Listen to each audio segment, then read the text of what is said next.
Hello everyone. Today in this video I am going to discuss the paper pattern for the mathematics 2 which is for BTech second semester students. So मैं यहाँ पर either part और part में कौन से questions आने वाले हैं यहाँ पे clear करूंगा. So there are total 5 units we are having. 5 units है जिसमें पहला unit है integral calculus 1 जिसका weightage है 16 mark. Then unit number 2 again integral calculus part 2 again of 16 marks. Unit number 3 जो कि है vector calculus उस पे है 14 marks.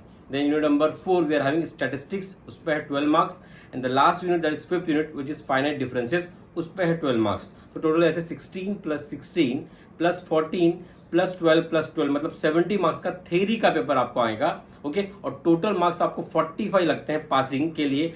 Out of it is what 100 जिसमें इंटरनल्स इंक्लूड होते हैं. ऑलरेडी आपको पता है बिकॉज आपने एग्जामिनेशन दिया हुआ है फर्स्ट सेमेस्टर का. तो चलिए भी डिस्कस करते हैं आइदर और पार्ट के बारे में. सो यूनिट नंबर 1 के अंदर आपको क्या पढ़ना है आइदर पार्ट में. सो उसमें 3 टॉपिक्स आएंगे मतलब क्वेश्चन नंबर 1 एबीसी रहेगा और उसके और में रहेगा क्वेश्चन नंबर 2 एबीसी. तो क्वेश्चन नंबर 1 और 2 that is depend on it is unit number 1. तो एबीसी में आने वाला जैसे क्वेश्चन नंबर ए रहेगा 1A वो रहेगा it is on gamma function. Second रहेगा it is 1B that is on RMS value या फिर मीन वैल्यू जो हम निकालते हैं.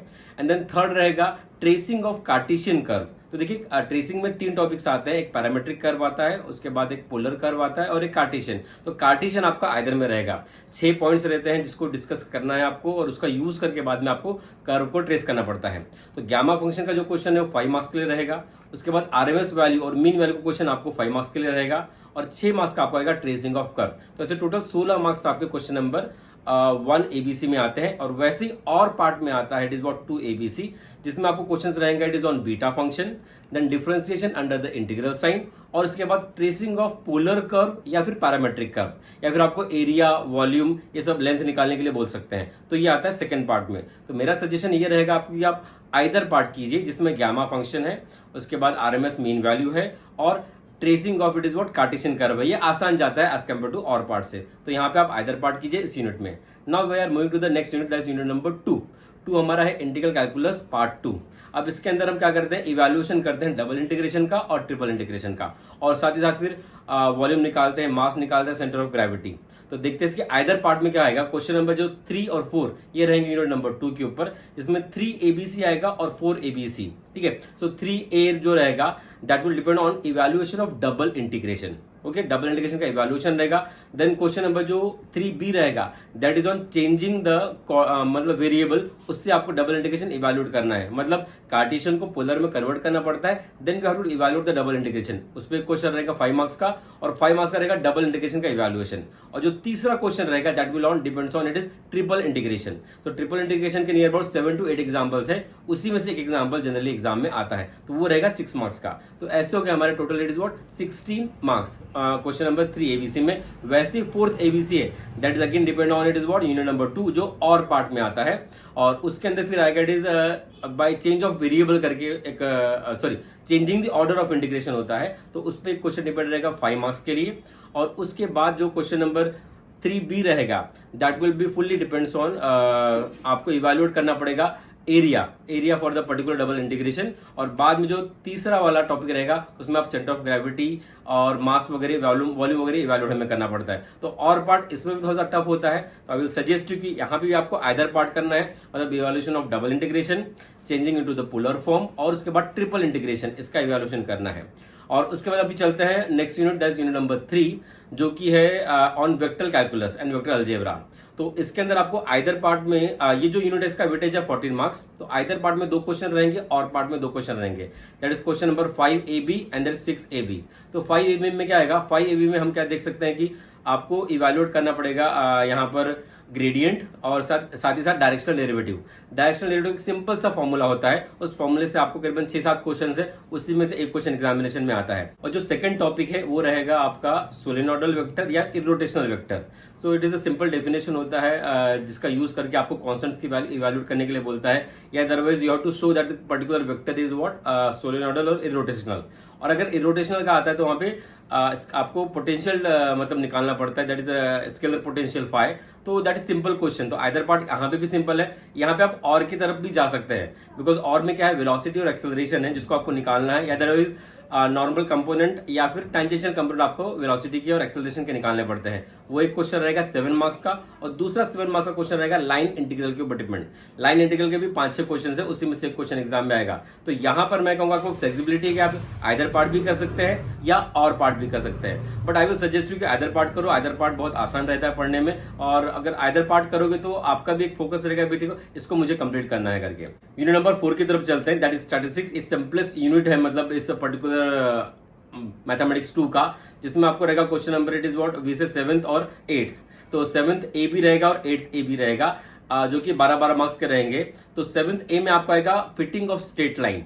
तो फिटिंग ऑफ स्ट्रेट लाइन बहुत ही सिंपल सा टॉपिक होता है, जिसमें आपको कभी कभी एक्सपोनेंशियल कर्व को या अदरवाइज पार्व कर्व को भी फिट करने के लिए बोल सकता है, बिकॉज वो भी स्ट्रेट लाइन में कन्वर्ट होते हैं लॉग लेने के बाद, आपको पता होगा। और उसके बाद जो दूसरा क्वेश्चन रहेगा that is on lines of regression. तो लाइंस ऑफ रिग्रेशन में 2 टाइप्स के क्वेश्चन आते हैं। एक में आपको डेटा दिया हुआ रहता है, वहां पे आपको कोएफिशिएंट ऑफ कोरिलेशन निकालना पड़ता है, और फिर लाइंस ऑफ रिग्रेशन निकालने पड़ते हैं। और उसके बाद जो और पार्ट है इस यूनिट का, दैट इज उसमें रहेगा फिटिंग ऑफ पैराबोला। और पार्ट के अंदर फिटिंग ऑफ लाइंस और पैराबोला आप एक साथ कर सकते हैं, आपको जो इजी लगे फिर आप उसको ऑप्ट कर सकते हैं। और जो दूसरा क्वेश्चन रहने वाला स्टार्ट में, वो रहेगा रैंक के ऊपर, रैंक कोरिलेशन के ऊपर। तो इसके दोनों टॉपिक इजी है, आइदर भी और भी। आप पूरा मैं कहूंगा पूरे चारों टॉपिक्स कर लीजिए, बिकॉज पढ़ने के लिए इतना टाइम नहीं लगता है और इजीली हो जाता है। तो ये इसके दोनों मतलब आप चारों टॉपिक्स कर लीजिए, तो आपको कौन सा क्वेश्चंस करना है एग्जामिनेशन में जो आपको इजी जाता है, वो आप इजीली मतलब वहां पे ऑप्ट कर सकते हैं। द लास्ट यूनिट पे मैं अब ये मूव करता हूं। Again it is of 12 marks, 12 marks का यूनिट है। तो question number 9th A B और 10th ए बी आएगा, जो कि 6 मार्क्स के यहाँ पे क्वेश्चंस रहने वाले हैं। सो जो 9th ए बी है उसके अंदर मतलब बाइफर्केशन में ऐसा किया हुआ है कि 9th ए में वो पूछते हैं ऑन फैक्टोरियल पॉलिनोमियल, वो की सिंपल से, और मेरे वीडियोस भी अवेलेबल है यूट्यूब के ऊपर, आप देख सकते हैं। उसके बाद जो 9th बी है उस पर आपको आएगा सिम्पसन्स के 1/3 रूल और 3/8 रूल पे क्वेश्चन, या फिर ट्रेपेजोइडल रूल। तो जनरली सिम्पसन्स के रूल पे ही क्वेश्चन पूछते हैं, उसको भी अच्छे से कर लीजिएगा। एक फॉर्मूला है, वहां से हम न्यूमेरिकल इंटीग्रेशन को इवेल्युएट करते हैं। और इसके बाद अगर मैं और पार्ट में जाता हूं, तो और पार्ट के अंदर आपको करना पड़ेगा लैग्रेंजेस इंटरपोलेशन फॉर्मूला और डिफरेंस इक्वेशन। तो लैग्रेंजेस इंटरपोलेशन फॉर्मूला यहाँ तो आपको इजीली कर पाएंगे आप, बिकॉज एक सिंपल सा फॉर्मूला होता है और आपको एक मिसिंग टर्म निकालना पड़ता है, वो बहुत सिंपल टास्क है इसके अंदर। बट लेकिन अगर मैं डिफरेंस इक्वेशन की बात करूं, तो वहां पे आपको सीएफ के 4 केसेस पढ़ने पड़ेंगे और पीआई के आपको 5 केसेस पढ़ने पड़ेंगे, उसके बाद ही आप उस क्वेश्चन को सॉल्व कर पाएंगे। तो अगेन मैं कहूंगा कि आप आइदर पार्ट को ही ऑप्ट करो। तो मेरा ये सजेशन रहेगा कि आपको जितने भी आप 5 यूनिट्स कर रहे हैं वहां पे आइदर पार्ट को आप अच्छे से कर लीजिए, और अगर और पार्ट के क्वेश्चन आपको इजी लगते हैं तो फिर आप उस पर ऑप्ट कीजिए। तो this all about the paper pattern of mathematics 2, और इसका यूज करके आप ये पेपर पैटर्न को अगर आप पढ़ते हैं तो आपको बहुत बेनिफिशियल रहेगा, और आप इजीली 70 मार्क्स तक का पेपर इजीली छुड़ा सकते हो और अच्छा खासा स्कोर कर सकते हो। तो मैथमेटिक्स 2 के अंदर अगर मैं इजी टॉपिक की बात करूंगा, तो पहले आप स्टार्ट कीजिए स्टार्ट से, स्टैटिस्टिक यूनिट नंबर 4। उसके बाद फाइनाइट डिफरेंस में जाइए यूनिट नंबर 5 के ऊपर। फिर बाद में आप वेक्टर कीजिए जो कि 14 मार्क्स का है, और उसके बाद फिर आप कीजिए इंटीग्रल कैलकुलस 1 और इंटीग्रल कैलकुलस 2, ठीक है, वो आपको फिर आसान जाएंगे। तो इसका जो अगर मैं शॉर्ट ब्रीफ तो मैंने आपको दे दिया है, और इसके बाद भी अगर आपको कुछ इंपॉर्टेंट क्वेश्चन चाहिए, जैसे अगर आपको सिंपली बस कुछ टॉपिक पढ़ने हैं, ओके, तो जिससे आपको पास होना है, तो उसको भी मैं आपको बता देता हूं अभी यहाँ पर। जैसे अगर मैं कहूंगा आरएमएस वैल्यू जो है बहुत ही सिंपल टॉपिक होता है, और गामा फंक्शन, अगर आपने ये 2 टॉपिक कर लिए तो आपके 10 मार्क्स यहाँ पे कवर होते हैं।